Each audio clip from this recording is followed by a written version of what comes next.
হাতে আর মাত্র কিছুদিন, তারপরেই বড়দিনের উৎসবে মেতে উঠবে আপামর বাঙালি।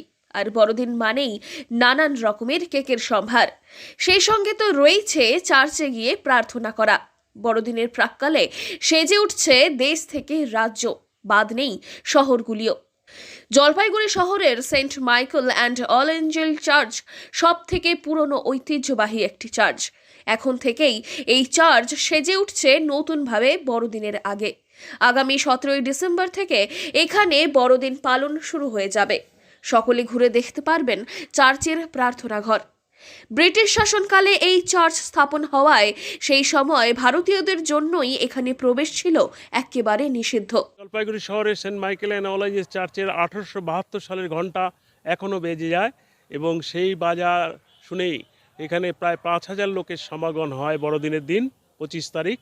আমরা চাই বড়দিনের দিন আরও লোক আসুক এবং আমাদের এই মন্দির দর্শন করুক, এবং আমরা শুধু খ্রিস্টানদের জন্য বড়দিন নয়, এটা সমস্ত জলপাইগুড়ির বাসীর কাছে একটা বড়দিন হয়ে দাঁড়াক, এটাই আমাদের কাম্য। চার্চের ইতিহাসে নজর রাখলে দেখা যাবে জলপাইগুড়ি জেলায় তখন ব্রিটিশ শাসন চলছে। তাদের আমোদ প্রমোদের জন্য নানান কিছু যখন তৈরি করা হয়েছিল, তাদের প্রার্থনা করার জন্য দরকার ছিল একটি চার্চের। ঠিক তখনই 1868 সালে তিস্তা নদীর পাড়ে তৈরি করা হয় মাইকেল অ্যান্ড অল এঞ্জেল চার্চটি।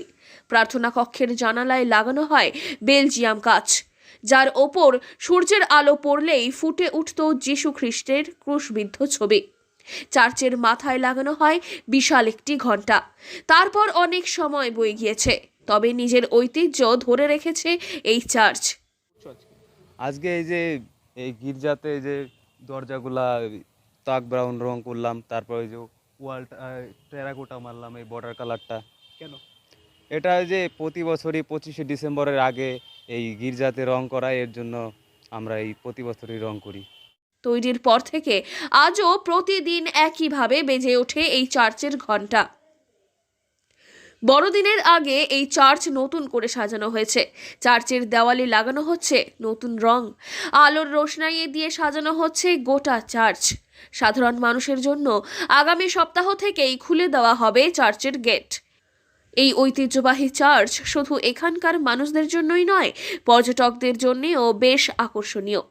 তাই বড়দিনে তারাও এসে ভিড় জমান এই চার্চে। সব মিলিয়ে জলপাইগুড়িতে বড়দিনের উৎসবের আমেজ ইতিমধ্যেই শুরু হয়ে গিয়েছে। জলপাইগুড়ি থেকে সুরজিৎ দে, লোকাল 18 বাংলা।